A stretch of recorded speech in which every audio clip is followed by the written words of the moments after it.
Good evening and good morning to our friends in China. Welcome to the panel discussion on China and the US in 2021 and beyond. I am Winnie, Acting Director of the Fairbank Center for this academic year. When I first took office in August, I met with Bill Kirby and we discussed what the Harvard China Fund, which Bill directs, and the Fairbank Center could do together.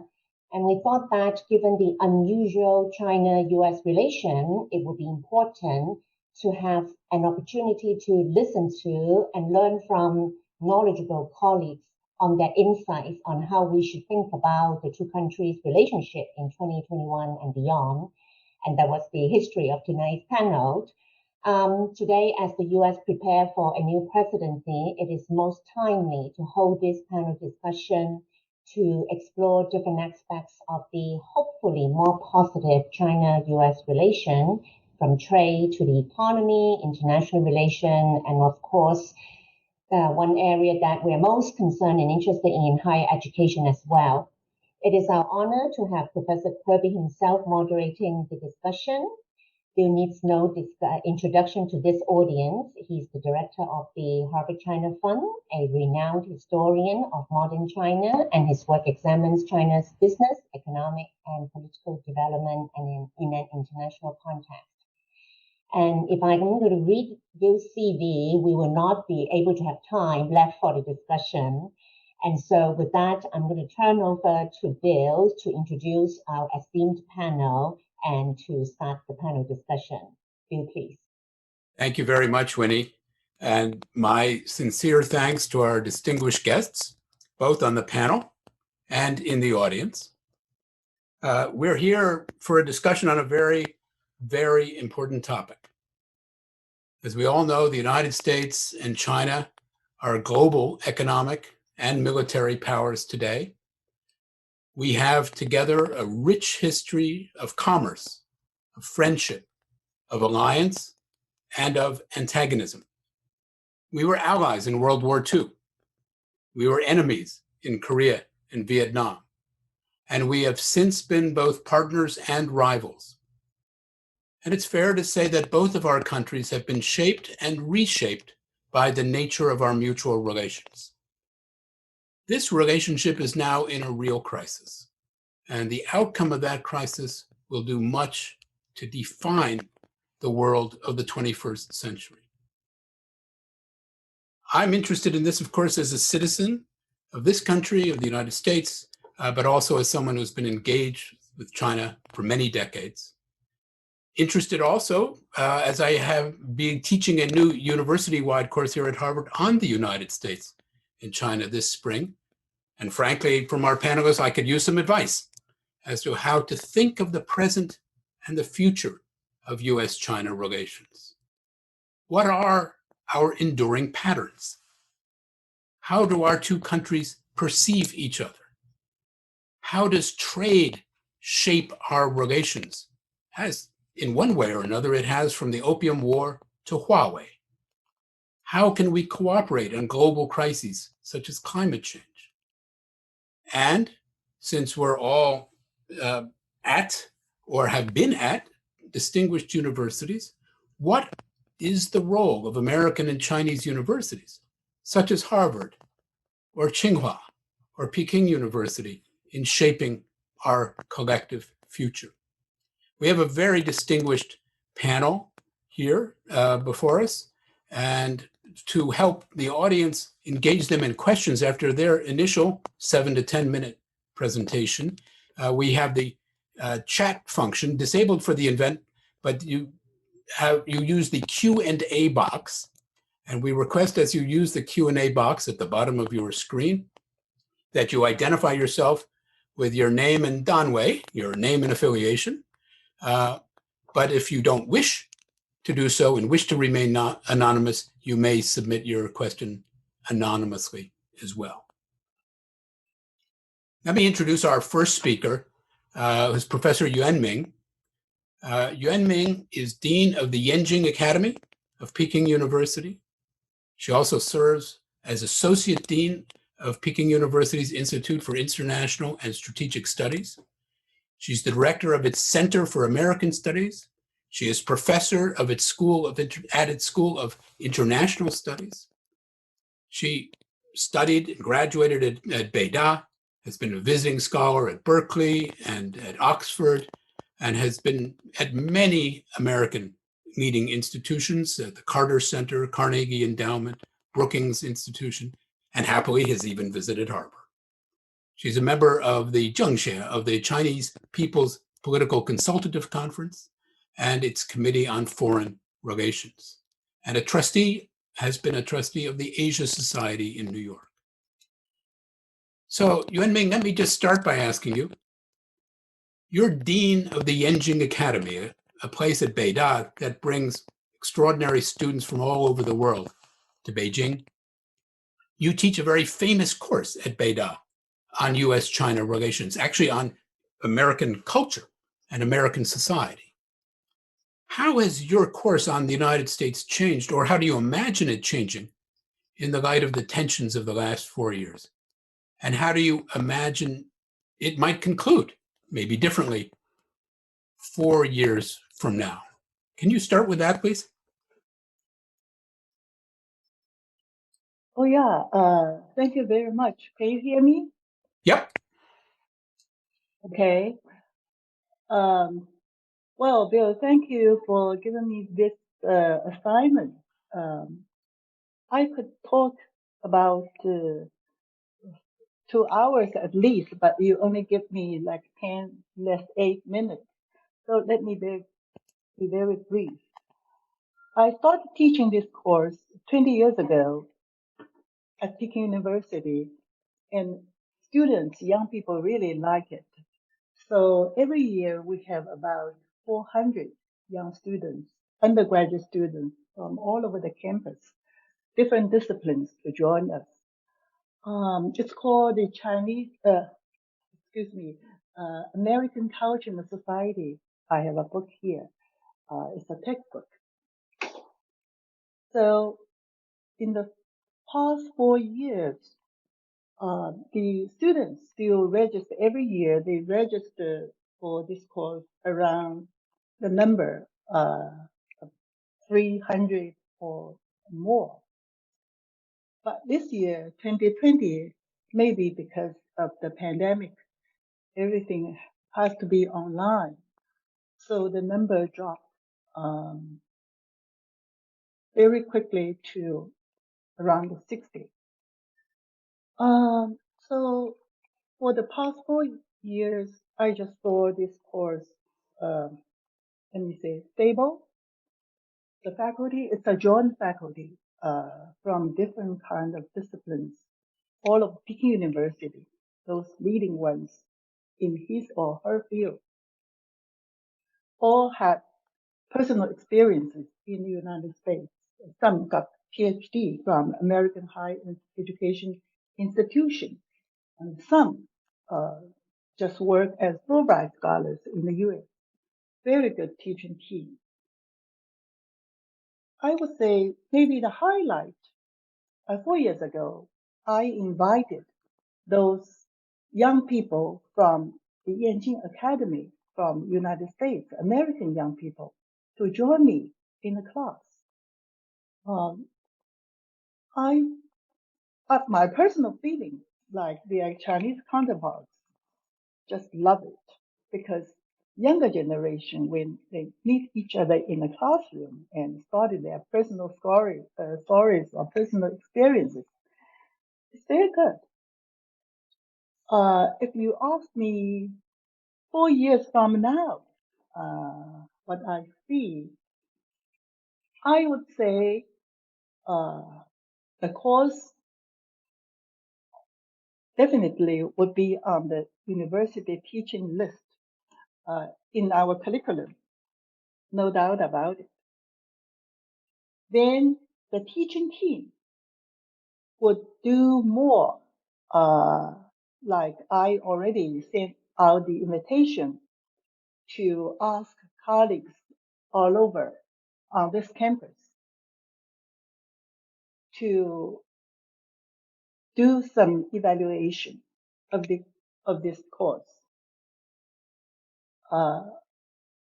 And I believe more joint work will be done, especially after the election in the US, especially when we see a highly divided America.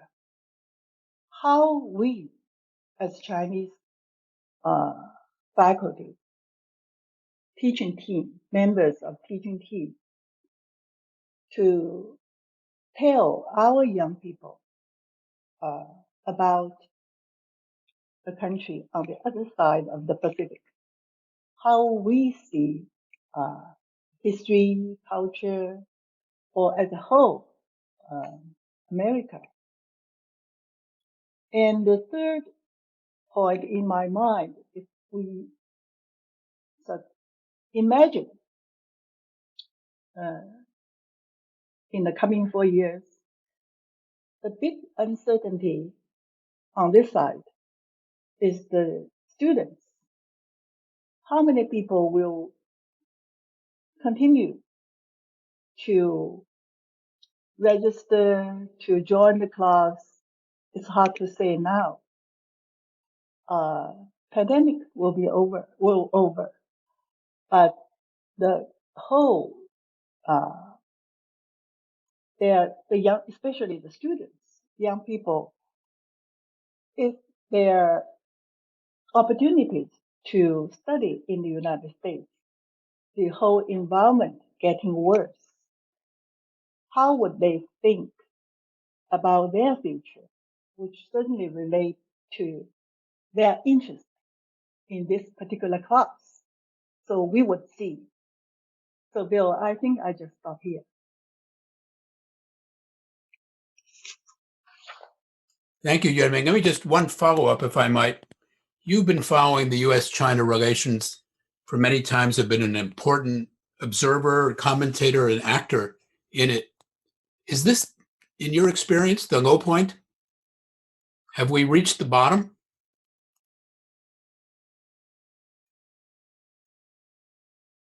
You want to just from your you have to you're muted, Yuan Ming.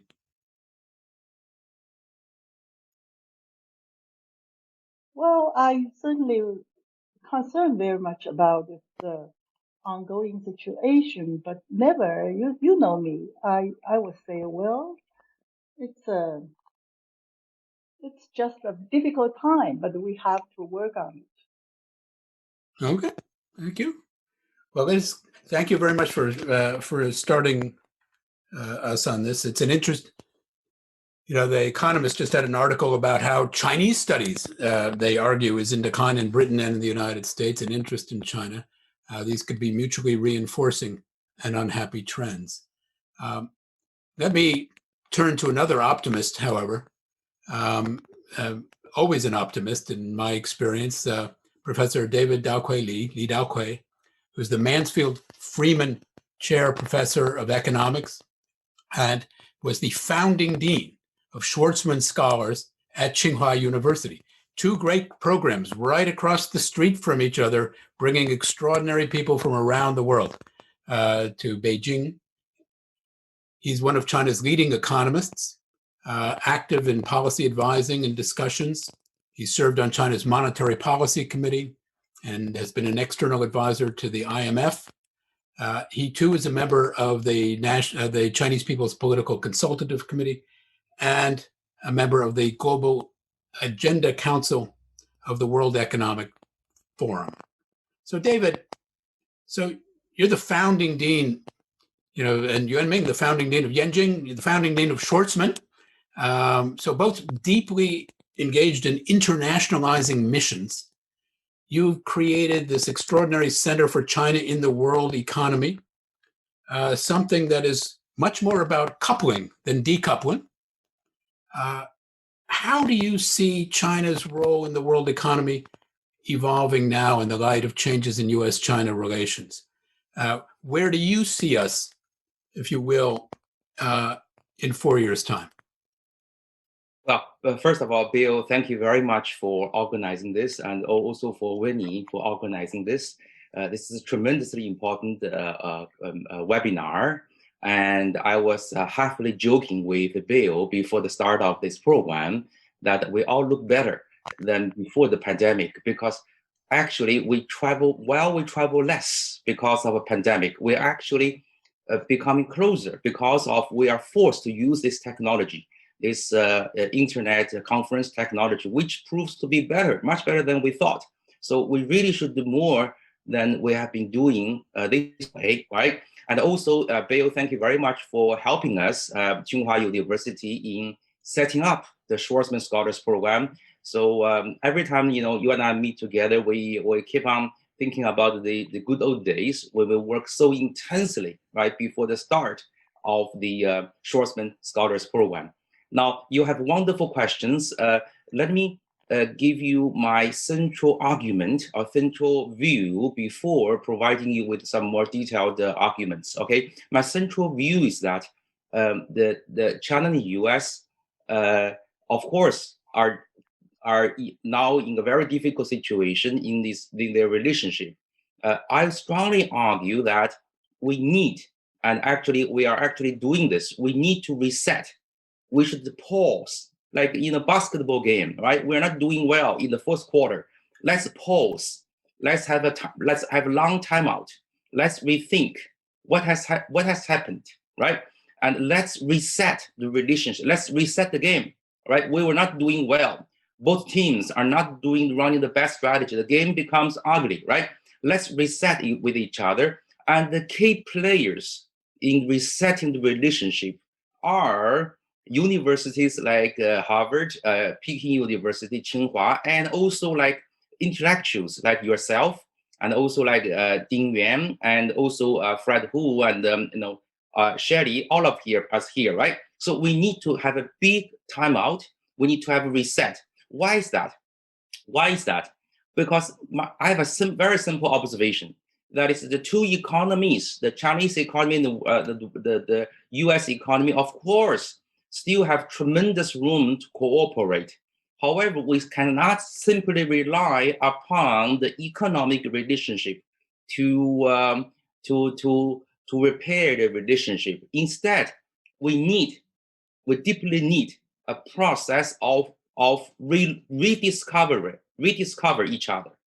We have to rediscover each other, right? We used to think we know each other very well, but actually, President Trump, thanks to him, we suddenly discovered we do not understand each other as well as we thought. Now, why is that?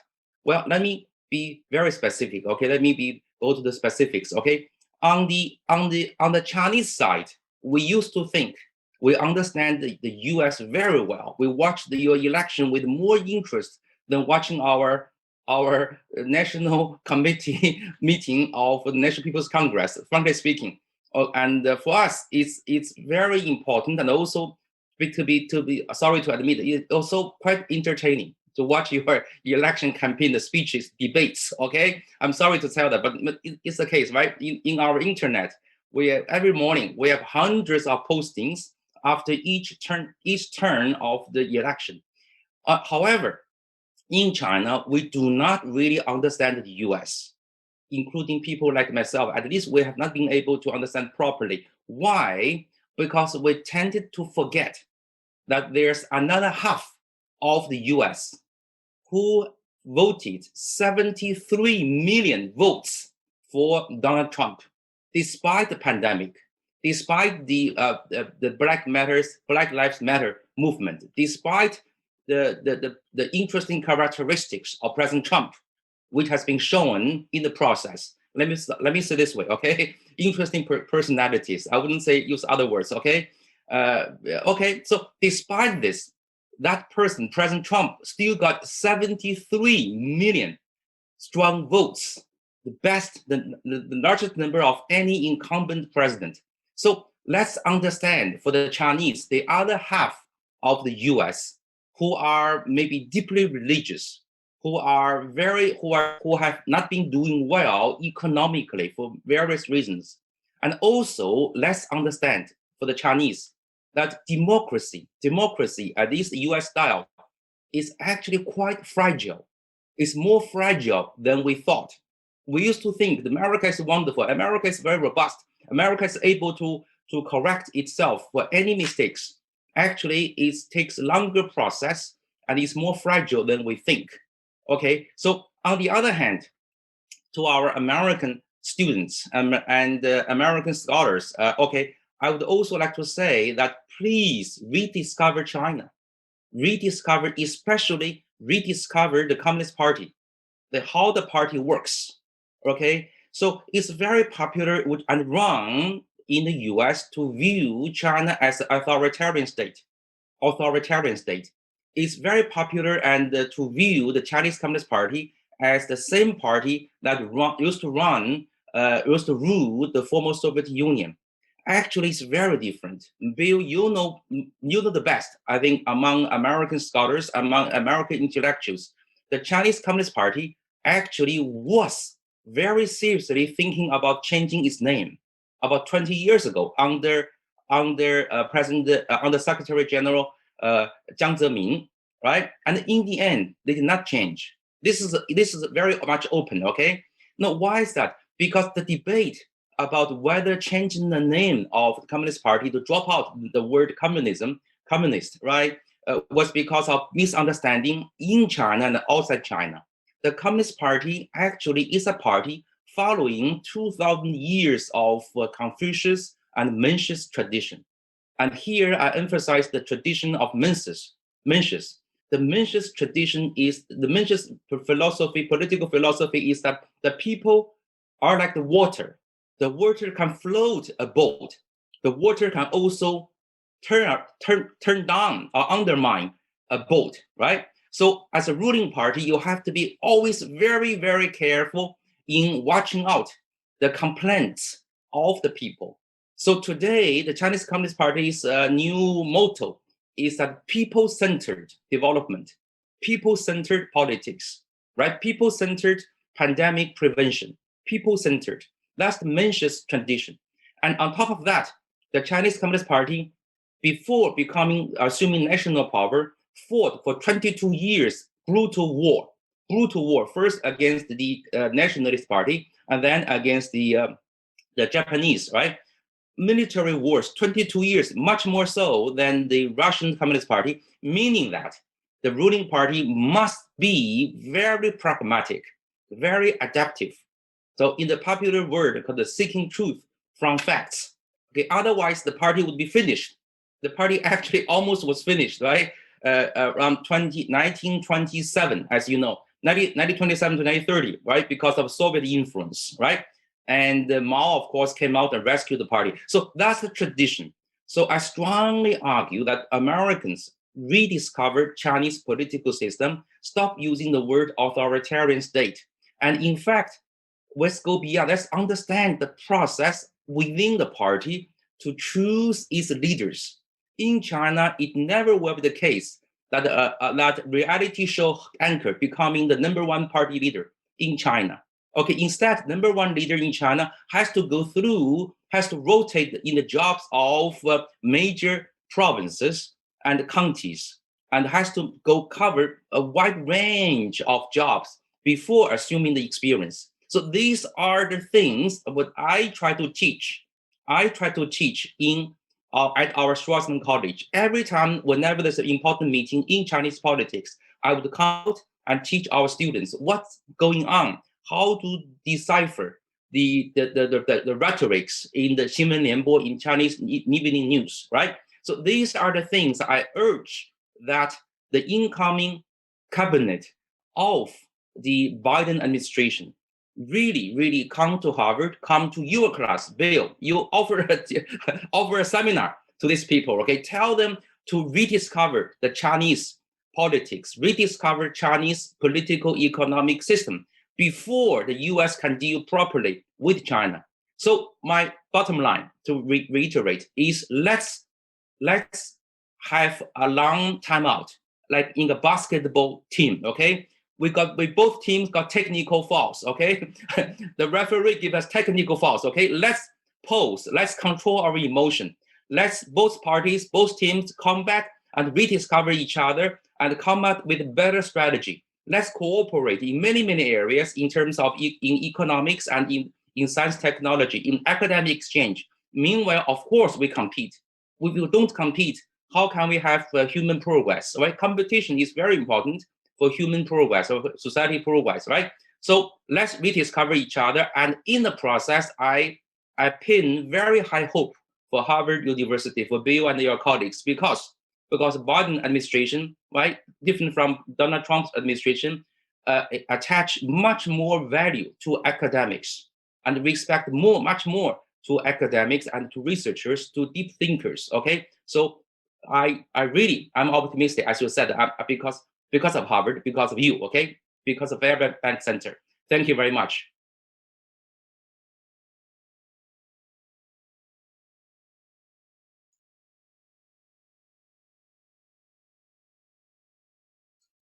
Sorry. Thank you very much. So I think that then we should just take a time out. And we won't do that right now. But it's an intriguing possibility, which obviously, is not doing something sometimes often better than doing something in international relations. It's not to get to know each other more easily if the United States does indeed keep members of the Chinese Communist Party from visiting the United States, as I think it's 92 million members. It's actually a lot of people. That makes it more difficult than one could imagine. But we're gonna come back to you, David, on the other issues as well. But I think that's a great comment to leave us with, and I'm going to turn now to Fred. I'm sorry, to Shelley, not to Fred, but to Shelley, because if you think of the U.S.-China relationship as a partnership or as a marriage, we all remember the old phrase that was often used for it, that is 同床异梦, that is sleeping in the same bed with different dreams.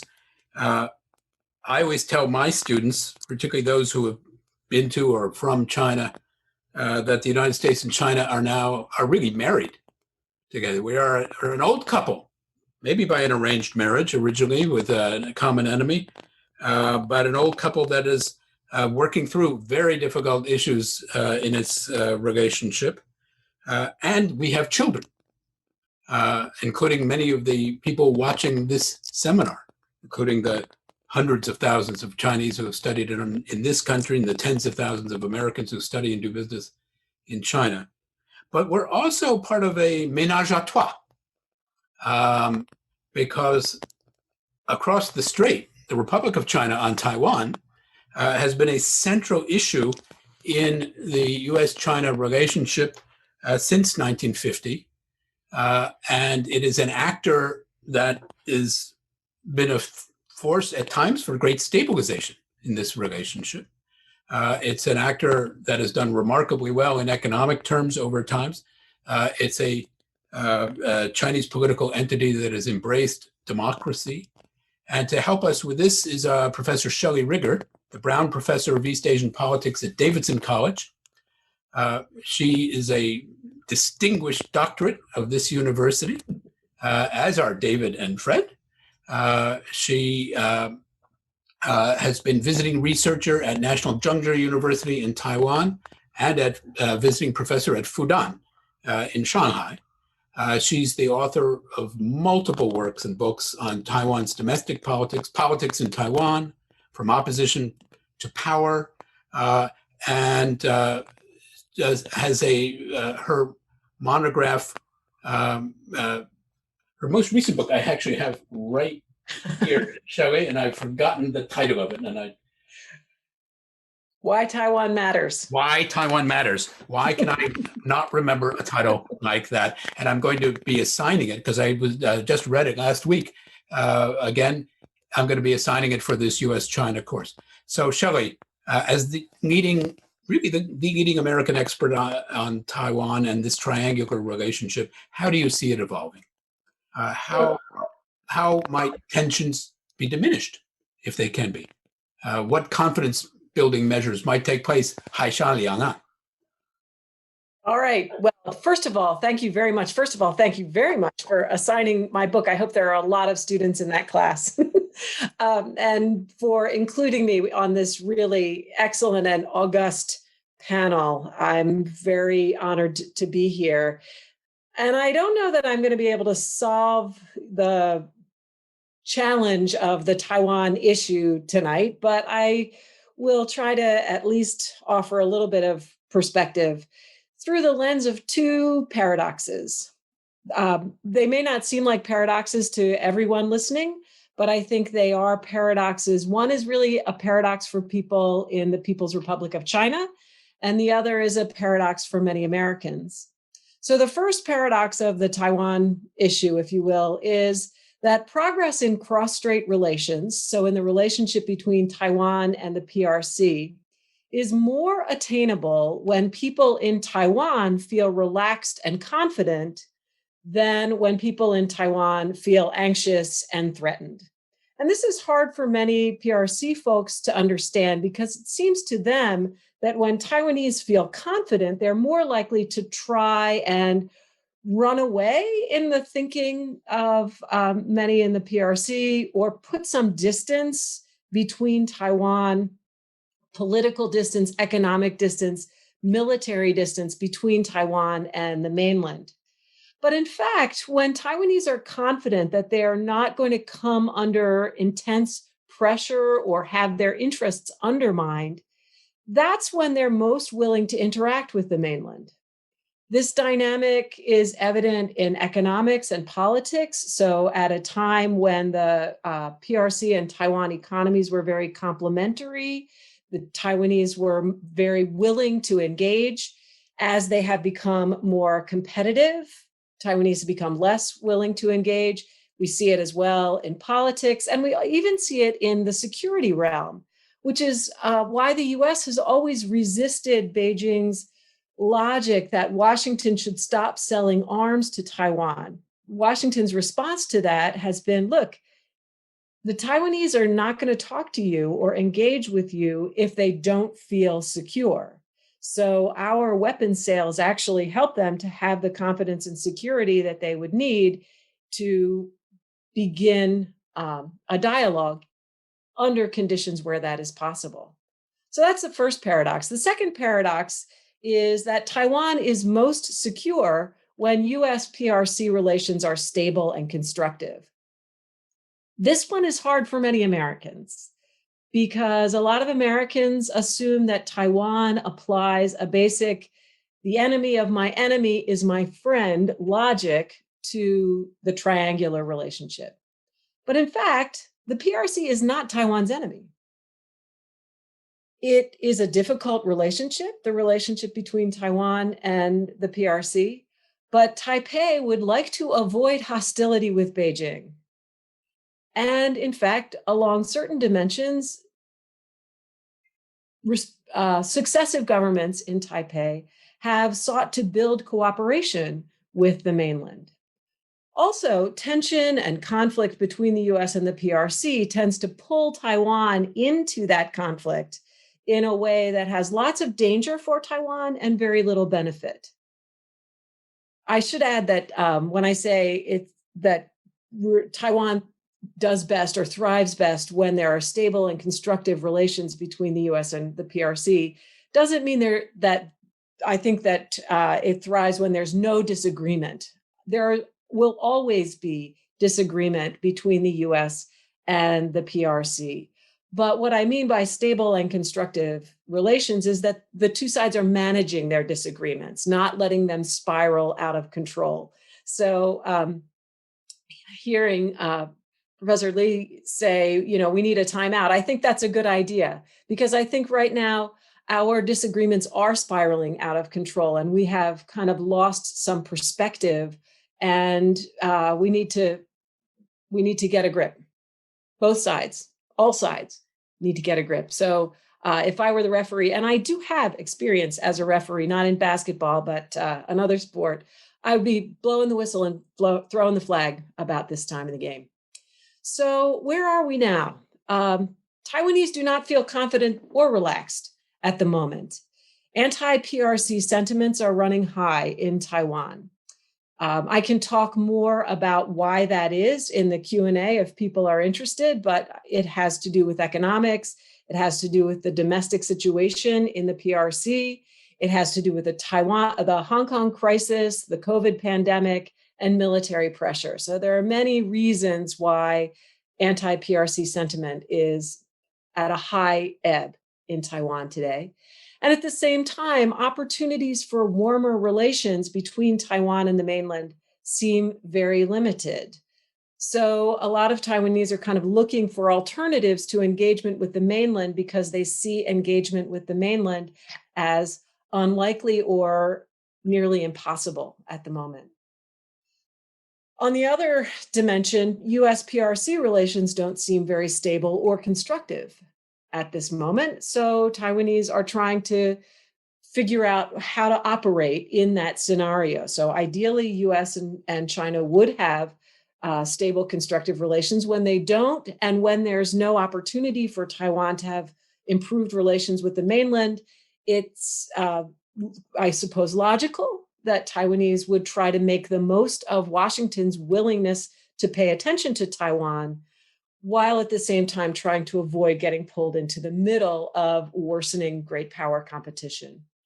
So you also asked, what can we do? And just very briefly, a few things. First of all, the US and China need to dial back the confrontational rhetoric.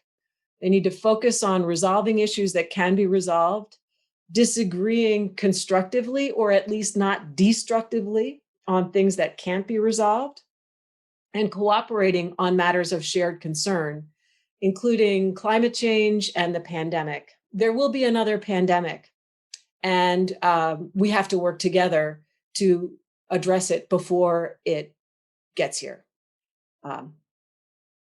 I think on the PRC side, it would be helpful if the CCP leadership could show increasing, not decreasing, tolerance for political and social diversity within the PRC. The message that diversity, autonomy are not well tolerated within that system is alienating Taiwanese people, just as it alienated Hong Kongers and a lot of other people around the world. So that's something the CCP maybe could work on. Taiwanese need to be realistic about the situation they are facing. People need to stop pressuring their government to do things that feel good, but actually make Taiwan's objective situation worse. So, for example, trying to encourage their leaders to reject the Biden administration. This is a bad idea and it needs to stop. Similarly, on the other side of the political spectrum in Taiwan, demagoguing on the meat issue, and again, if people have questions about that, we can talk about that later, is another bad idea that needs to stop. What about Americans? There are many things Americans should do, but I'm just going to mention one, which is directly relevant to the Taiwan issue. Americans need to make Taiwan policy that's about Taiwan, not about tweaking the PRC. We need to make Taiwan policy that attends to the real virtues and interests that are at stake for the US and Taiwan, not to try to use Taiwan as a tool in a particular kind of relationship with the PRC. I hope I've given some food for thought and discussion later on. I'm going to end it here. Thank you. Thank you very much, Shelley. So can I take it that you would perhaps it wouldn't be a good idea for Mr. Biden to call up President Tsai before talking to President Xi, in your view, as happened in the previous administration? I think the most important thing is just to keep it quiet, whatever you do. This doesn't need to be front page news, that's for sure. Okay, great. Yeah. Thank you very much. Well, let me turn to our cleanup batter, Fred Hu, who is the founder and chairman of Primavera Capital Group, which is a China-based global technology company. He has been chair of Greater China and partner at Goldman Sachs. He served at the IMF in Washington. He was co-director for the National Center for Economic Research and professor at Tsinghua University. He's the chairman of Yum China Holdings, and he sits on the board of a recently very famous company, Ant, the Ant Group, also and still very famous, ICBC, UBS Group, and the Hong Kong Exchanges and Clearing Limited. He's also co-chair of Nature Conservancy's Asia Pacific Council and a member of the Council of Foreign Relations Global Advisory Board, as Yuan Ming has been. And he's a member of Harvard's Global Advisory Board. And Fred, you are a distinguished economist and a leading practitioner in the worlds of business between China and the United States. Where, in your view, are there opportunities and risks now? Where are the opportunities for deepening cooperation in the coming year and beyond? And as obstacles appear, how might they be overcome? Can you take those very easy questions? Thank you, Bill, for putting together this distinguished panel so that I have the opportunity to see my old friends, Ming and David, and I also have the pleasure to meet Shelley and benefiting from her really deep insights about Taiwan. First, maybe a disclaimer. You might have noticed that I share the same virtual background with the Winnie. But I make clear I have not stolen, robbed, or cheated. So there should be not become a new irritant over intellectual property rights between our two countries. To just say it's a Harvard University library background, and all of the books have been returned on time. And actually, we are encouraged to use that as our background during the pandemic.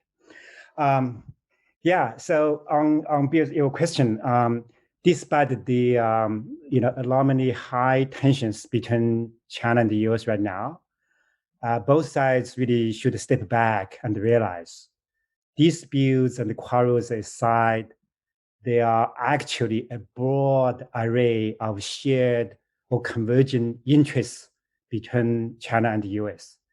Hence, rational and forward-looking leaders should seize every possible opportunity for cooperation between the two countries. I will start with the pandemic. US has been hit so hard by the pandemic to a large degree because of failed leadership. The incoming Biden administration will surely make this a top priority. Instead of mutual accusations, as sadly has been the case throughout this pandemic, China and the US should really work together to lead a coordinated global response to a true global pandemic. It includes everything from sharing data, sharing experience on virus containment, public health, crisis mitigation-based practices, to vaccines and therapeutics. So instead of going separate ways to use the pandemic as a geopolitical tool, to vie for influence, US and China should really work together and lead the concerted global efforts to assist poor developing countries, especially those in Africa, with affordable vaccines and possible economic aid to help those crisis-stricken economies to recover. Second, climate change. President-elect Biden has publicly committed to bring US back to the Paris Agreement.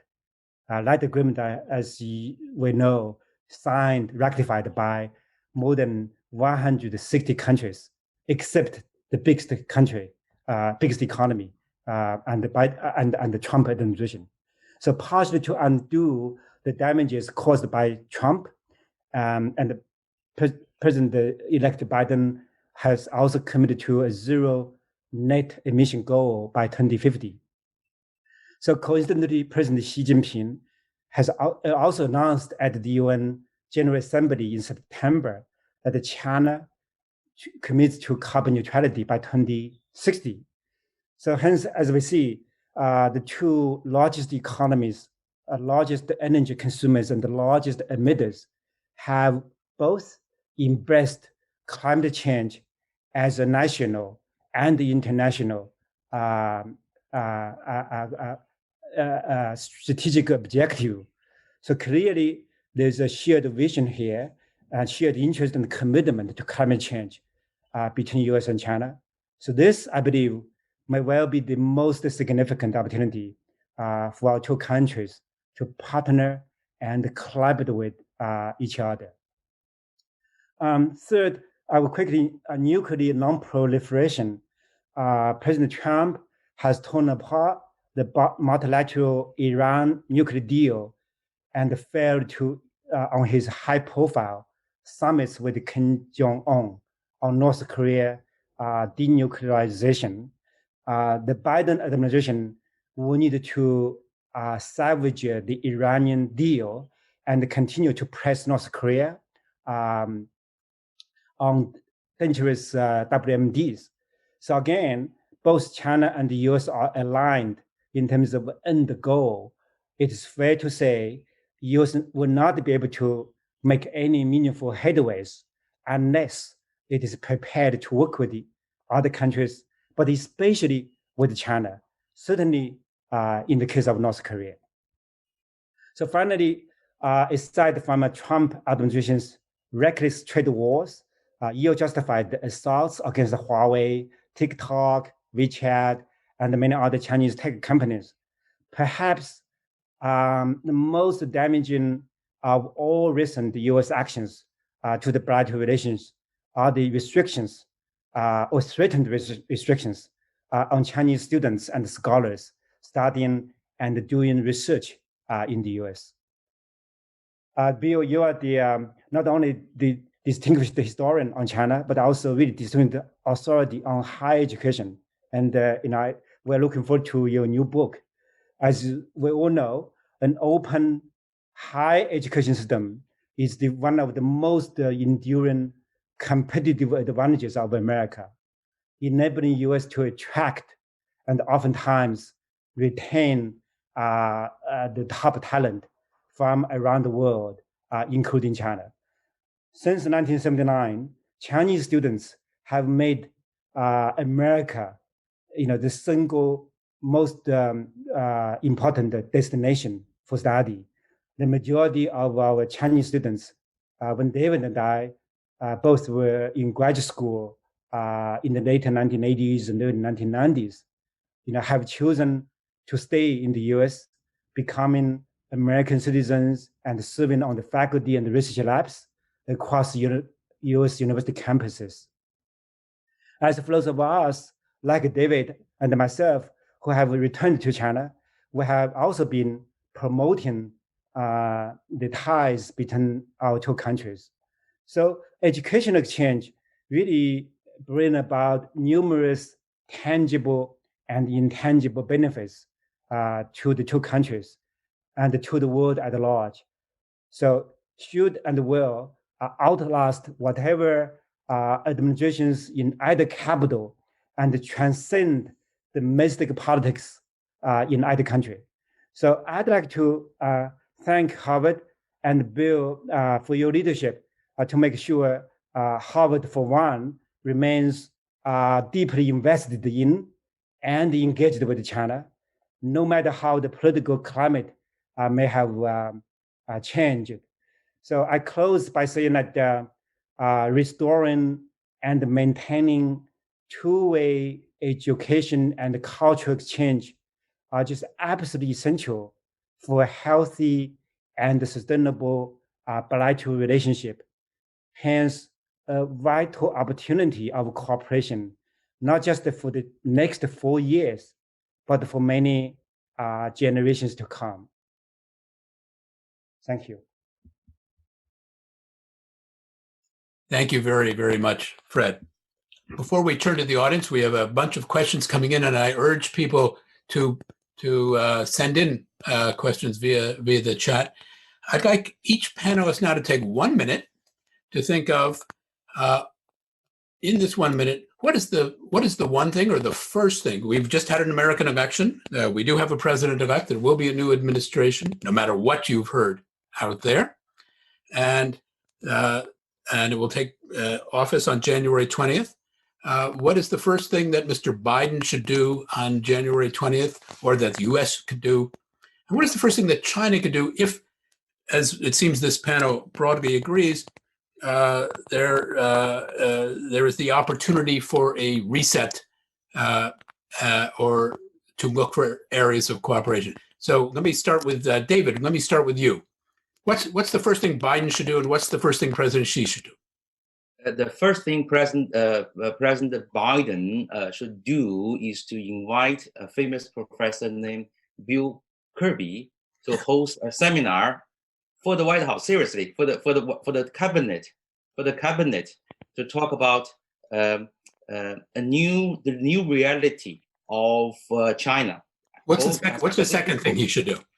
Second thing they should do is to really to form a committee on U.S.-China relations, a permanent committee to start from deep philosophical relearning of China. On the Chinese side, the first thing the President Xi Jinping should do, in my view, is also to hold internal work conference about the U.S. And also it's very timely because China is now working on its 14th five-year plan, and also its long-term goal of leading to 2035. So frankly speaking, the single most important external factor of uncertainty is the USA, okay? How to deal with the US if China wants to continue its current path of rising. Great, thank you. Professor Rigger, what is the first thing that Mr. Biden should do vis-a-vis Taiwan, and what should Tsai Ing-wen do? You tricked me with a question. I was thinking about what. Yeah. I mean, I think vis-a-vis China, the first thing President Biden should do is to declare the U.S. back in the Paris Climate Agreement, and I think he should do that. China, no China, Taiwan, no Taiwan. But I guess the first thing that President Biden should do with respect to Taiwan is to say we start from scratch. We start fresh. I understand that there has been some kind of a conversation about me over there, but I wasn't listening. I don't care. I don't take it personally. We're moving on. And the first thing Tsai Ing-wen should do is say, thank you very much. I am completely in agreement. Let's move on. I mean, there's been a really toxic debate about Biden in Taiwan. And I think it's very important that it not poison the relationship between the Taiwanese government and the US government going forward. And I don't think it will, but it would be important for it not to. Thank you. Thank you. Yuen Ming, your thoughts? First thing Biden, first thing President Xi? President Biden, President Xi? Well, I have many first in my mind. You only get one each. So one each is, I regard this current pandemic situation is such a one which opened the door for both sides to join in. Because I just had talked with a returned student from America. He is a member of American Association of Sciences and has been doing wonderful work in the city of Beijing as one of the founders of a leading research center. He and I talk a lot about the current, globally, the vaccine projects all over, of course, all over, mainly in US and Europe. And China certainly put in a lot of human resources and money in this huge field. But how both sides could find a way to work together, anyway, it's human. And both leaders need that kind of a support from their peoples. So I really regard this public health crisis. Now we are here, and we have this window opportunity for collaboration, at least say as a first step. So I put this public health issue as a top priority. Thank you very, very much. Actually, you've addressed actually one of our questions from Alec Gregorian from the Harvard College class of 2019, just on that issue. So thank you very, very much. Fred? I would I hope the first thing the Biden administration would do is to end the disastrous trade war, because that really hurts America as well as it hurts China. So, and this Trump signature policy, let's put it to an end once and for good. And that will send a very powerful message to Beijing and to be well received. Then, of course, on pandemic, as Professor Yuan said, and there's a vast scope for collaboration, and then nuclear non-proliferation and climate change above all. There's a vast scope. So what I think the simple message from White House will be de-escalate, re-engage, and compete where there's a really divergent interest. But that I think China will take it very well. Thank you. Winnie, do you have anything to add on that? Because from our School of Public Health, you've been most deeply engaged on pandemic cooperation. So first of all, I want to thank all the panelists for a very insightful analysis. But I'm also very positively encouraged because many of you are laying out agendas on what the two sides can do. And I definitely agree that both public health and climate are the two areas that are potential for the two countries to work on. But actually, I was going to ask each of you, you all have thought about what the two countries should do, ought to do to improve. What do you see as the most important challenge for the two countries to not do what they ought to be doing? Any comments by any? You're kind of asking, what are they really going to do? Yeah, Winnie, let me try. Okay, this is a very, very interesting question. Thank you very much. Let me try. Okay, I think for both sides it's the same challenge, same kind of a challenge. That is how to rein in the extreme views from domestic politics. On the Chinese side, we do have a large contingent of leftists. We call leftists. Okay, who attack the U.S. Violently, okay, on many issues. On the U.S. side, you also have extreme people holding extreme views. I'm sorry to name a person, okay. For example, your incumbent Secretary Pompeo and his advisors. I do not think they are serving the U.S. interest the best, okay, by attacking the ruling party in China and by attacking a lot of institutions in China. So let's try to stop those people who are holding extreme views from influencing our policies and influencing our media and influencing our population. That's the most important challenge to tackle with. Okay, great, thank you. I'm going to turn to some of the questions that have emerged in chat, and one of them is from an MBA student at Wharton, although formerly here in research at HBS, Yuan Wang. What are the prospects for real compromise? We're all everyone is in favor of it, but compromises have to happen or have to be found, and how dug in, if Biden, for example, does not follow Fred's advice and continues the tariffs, as he seems to have indicated that he might do, at least in the interest, how should Zhong Nanhai respond to that? Fred, do you want to take that's a slightly hotter potato? Yeah, I will try. I said earlier, trade war this is not nice. It's nasty, and trade war is not easy to win. As nobody ever wins from a trade war.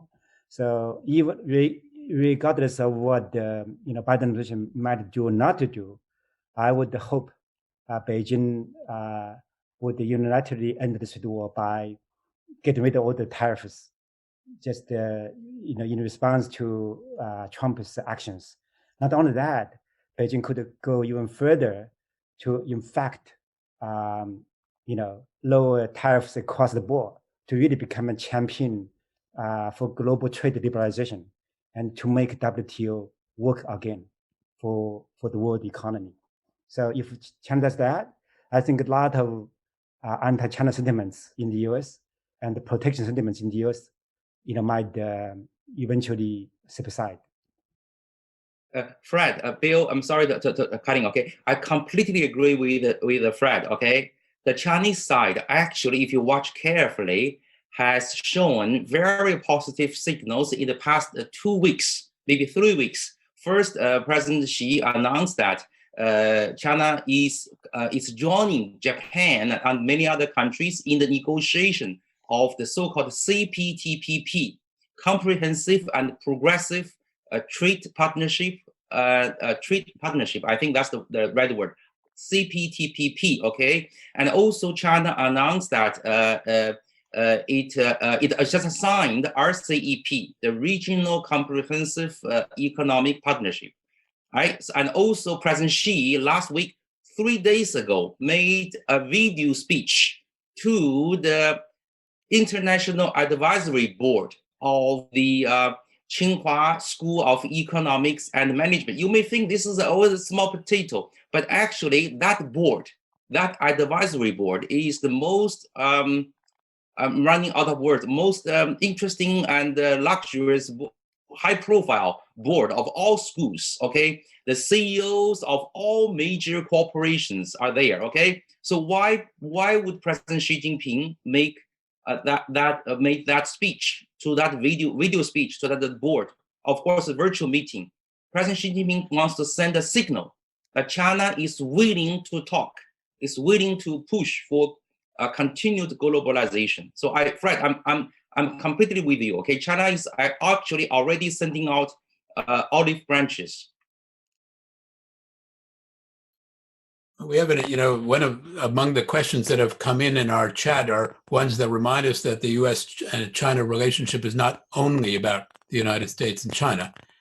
One comes from Louise Neo, who says that there's a third party, actually now it's a fourth party in the U.S.-China marriage, and that's the EU or Germany.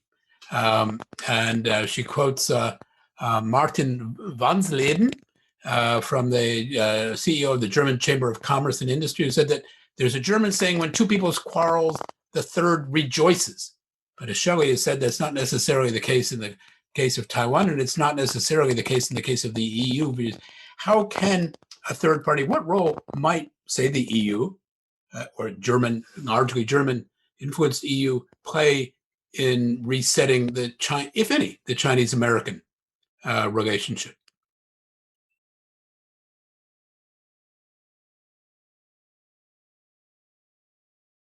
Ich auch habe keine Ahnung. I have no, but no takers. Bill, you're the world economy. You can do this. Okay, Bill. Let me. I'm sorry. I maybe I speak too much. Okay. Now I just finished a marathon of 2-day webinar, with a record seminar over the weekend, with European Union speakers, with the British speakers, with the US speakers, and the Chinese participants. Okay, around the clock, 48 hours. Okay, and also Australian. Okay, let me report you the message. Okay, the message there is from the US side, including your colleagues of Junai, okay, and Kissinger, right? They're saying that the European Union should form a community of democracy against China. Okay, China is a non-democracy. Okay, And the Chinese side, of course, what the direct message. Okay, so my view is that Europe is Europe. Okay, Europe should not take sides. Europe should be an independent third party or fourth party, and work and negotiate with the U.S. and China on issue. Okay, don't force any alliance with anybody. Be yourself. Okay, I think that way our world will be more peaceful. Will be our relations will be becoming simpler. Okay, let's don't forget the World War I started like this way, right? I'm not a historian. You know better than I do. Okay, form alliance is very toxic. It's very dangerous for this world. Okay, be yourself. Take your own interest. Take care of your interest. Right. Work on issue. Don't side with the U.S. or don't side with China. All right. Well, one of our questioners, and I've been looking for the question right now, has taken a historical perspective, quoting Mr. Radcliffe, who recently said that China is the greatest danger to world peace since World War II. Is it your sense in China that people believe that the United States is the greatest danger to China since Japan?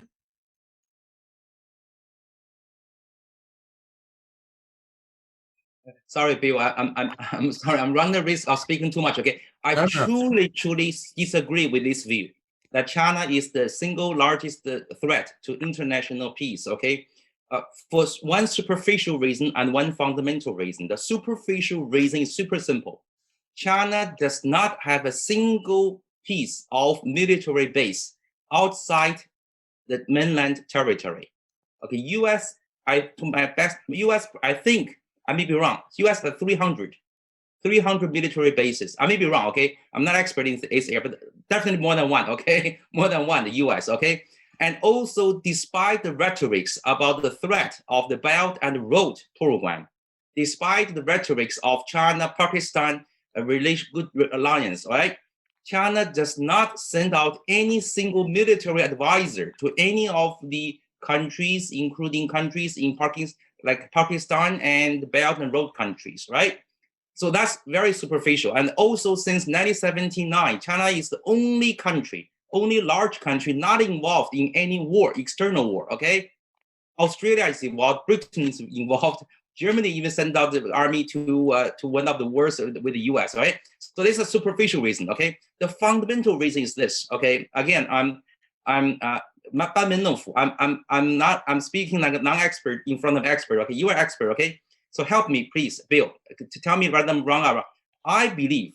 Here's my belief. My belief is that the Chinese political social system is so complicated that it's totally impossible to export, to duplicate the system outside China.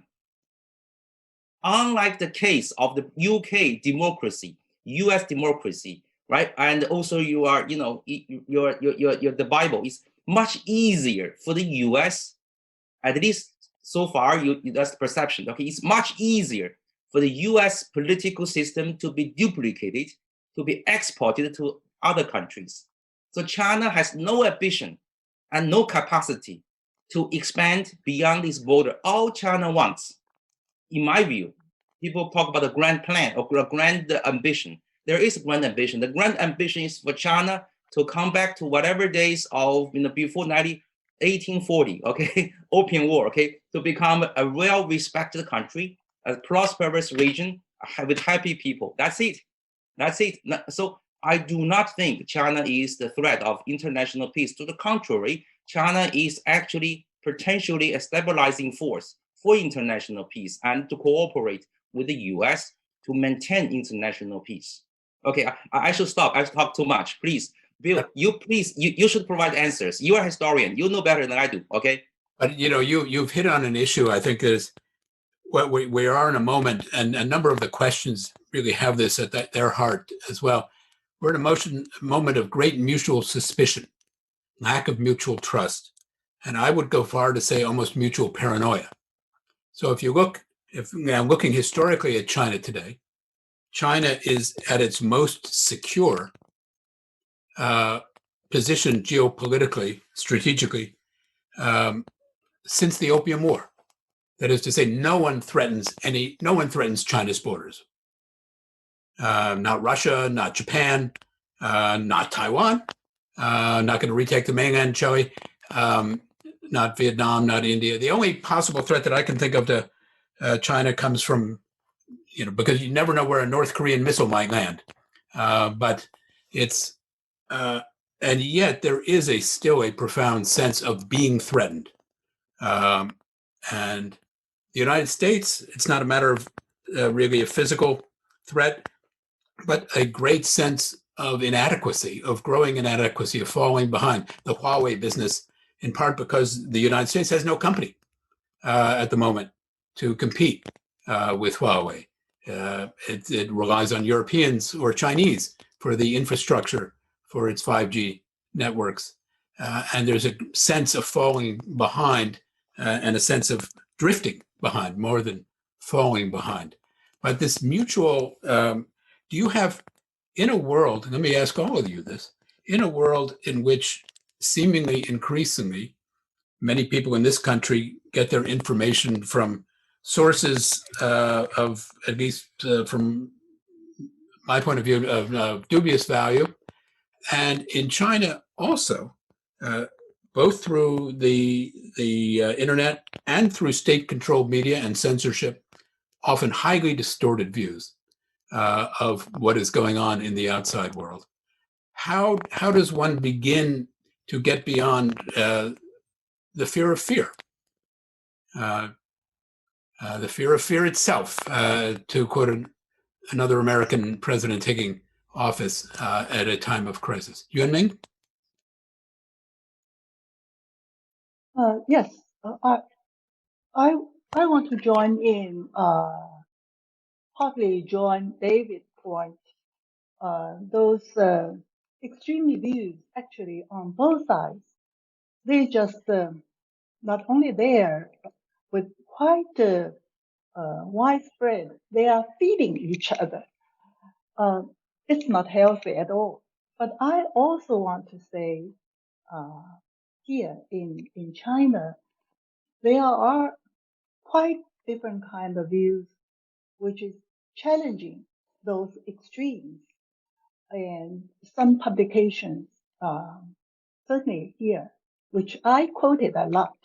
Like recently, I quoted Professor Zhao Dingxing, who is the head of the Institute of Humanity and Social Science Research in Zhejiang University.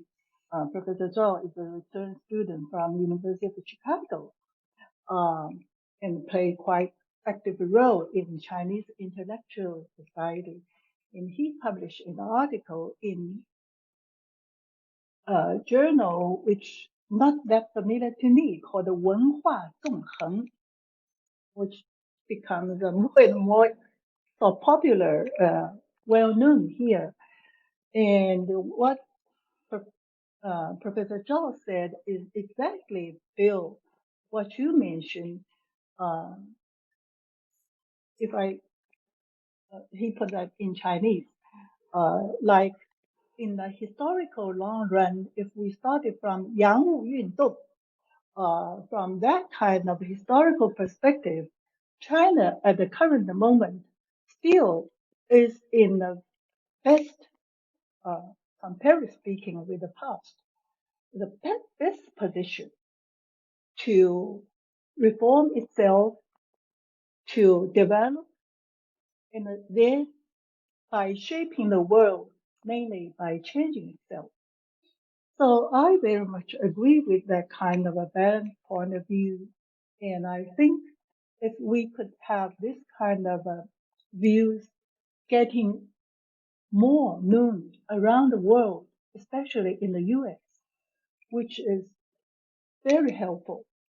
And also I wanted to say, people like, well, those highly intellectual people, like Kirk Campbell, also from Harvard.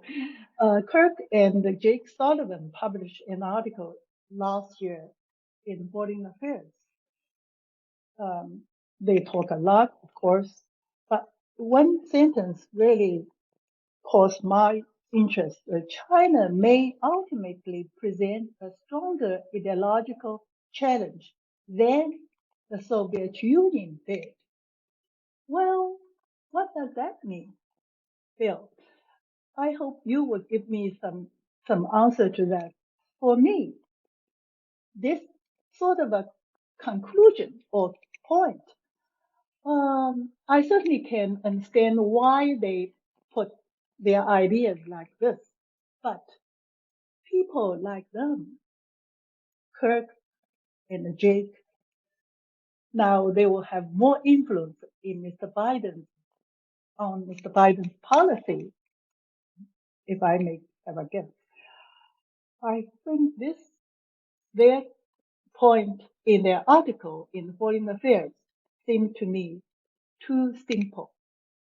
It's not that simple. They'll present a stronger ideological challenge. What? First, ideology is not culture. It's different.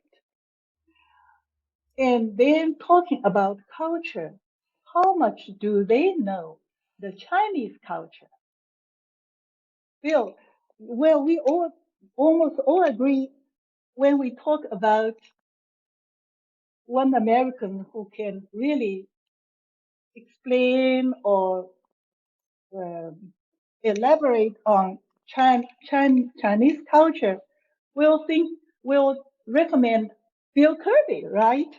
We won't say, well, regard such a civilization like Chinese civilization, simplified it as an ideology, then put Soviet Union, America.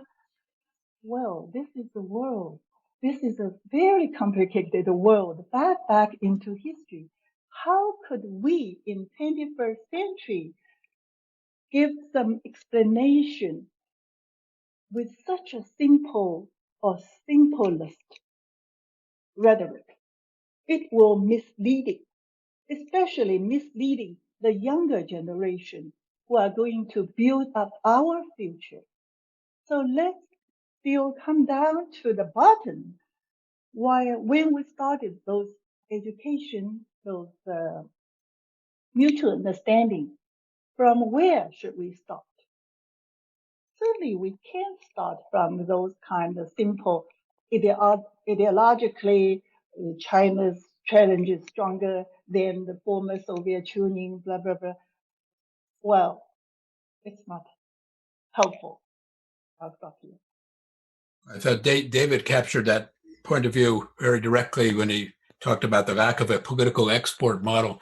After all, it is called 中国特色的社会主义, not necessarily special characteristics of Chinese socialism. One very direct question on a very direct issue that I know several of you know about from Helen Lee from outside, and for Fred and David, if you wish, Helen Lee would like to hear the panel's thought on the suspension of the Ant Financial IPO and its implication, and particularly its implications for U.S.-China capital markets. Anyone with the courage to address that one?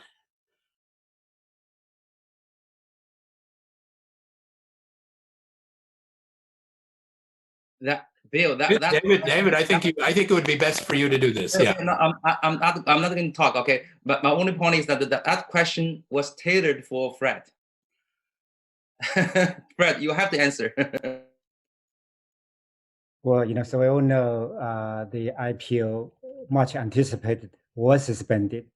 I believe the Chinese regulators, want to strike a fine balance, like other leading economy like the U.S. The rise of big tech, on the whole, is a force for good, has really raised the productivity, has really served the consumer interest very well, and has really make the economy more digitized, therefore more resilient in the times like this, in the middle of a pandemic.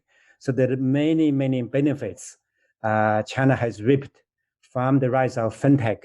And of course, Ant Group is the undisputed leader in this country and probably in the world. So the temporary suspension doesn't mean, the company will not go public. And also China will continue to promote the innovation broadly and in the fintech area in particular, because China probably compared to the US, US has a very modern, well-developed financial system. China, I think, has a increasingly successful financial system, but still in developing. And the many Chinese who still do not have access to financial services. So there's a pressing need for inclusive finance. And the group is very well positioned to deliver the desirable social benefit to hundreds of millions of people at very, very low cost. So I do think the Chinese government, intends to continue to promote innovation and to enable innovators like Ant Group to succeed. But they want to strike a fine balance, make sure they understand the implications of the fintech, for financial stability, for consumer protection, and so on forth. So it's not too different from, the debate on Capitol Hill. Congress tried to rein in the big tech, whether it's on antitrust grounds or privacy or, consumer protection. So it's a very similar phenomenon is happening in China. But, I'm cautiously optimistic about the prospect of China fintech as a whole and Ant Group in particular. Thank you very much, Fred. I'm mindful of our time and heading toward it. I want to give our director, Winnie Yip, a final word. But this is a panel that is marked by, I think, actually more than cautious optimism, but at least optimism and realism, and with the need for some space, some time, maybe a timeout, as David has suggested, to think and to reset, because the relationship is so important to both countries, to their neighbors, and to the broader world. And I'm reminded of the kind of intellectual connectivity that we see here with the shield of the Fairbank Center for Chinese Studies, Fei Zhengqing. Fei Zhengqing, Professor Fairbank, a great historian of modern China, learned his Chinese history at Tsinghua University under the chairman of the department there, Zhang Tingfu, who would go on to be a great Chinese diplomat. And Fairbank would spend the Second World War as with our Chinese ally in the consulate in Chongqing. He would then see an utter collapse and catastrophic collapse of US-China relations during the Korean War. And he would found this center in 1955 because of his belief that in the United States, as in China, but he couldn't do anything about China, but at least in the United States, knowledge about China had become so politicized, so poisonous in political rhetoric, that there had to be a reset, as it were. And he wished to take an academic approach toward educating Americans through research, through teaching, through colleges and schools, in a broader way about China. I asked Yuan Ming before, are we at the low point right now? For sure, we are not at the low point in the US-China relations. We have been at the low point in that catastrophic war from 1950 to 1953, and in many other confrontations. And we have been at many higher points, and got to aspire to more of those. But let me turn in our final moment to our director, Winnie Yip, for even more positive words, if you may. So thank you very much, Bill, for organizing this, and also for all the panelists for being so candid sharing your views about U.S.-China relation. And I think this is one of the very few panel that I have heard our panelists to be just very honest and getting to the point of what we can do and what are the real situation. I'm definitely very encouraged by the positivism that you have conveyed. But I also want to just say that I want to reinforce a common theme that all of you have said. In this difficult relationship, the role of the universities and the academics and researchers, that we all have a role to play to help each side to understand each other, help each side to create platform and opportunities to work with each other. And it is this, I call it an osmosis process that is being used by the individuals, like every one of us, that would help the situation to become better. Politics will still continue to run its course, and there are still times that it would be better for us to do our work. There are times that is more difficult. We're in a difficult time, but we cannot give up. We would have to continue to make that happen. Today we were at the China Fund discussion. We were just talking about the latest Trump executive order of not giving visas for communist parties to come to the US. And that's going to be quite damaging for academic exchange.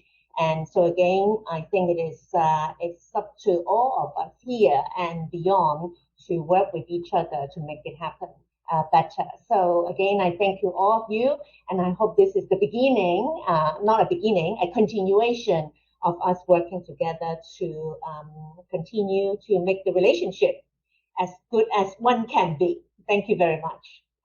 Thank you, Winnie, very much. And I want to thank Shelley, Yuan, Ming, David, and Fred.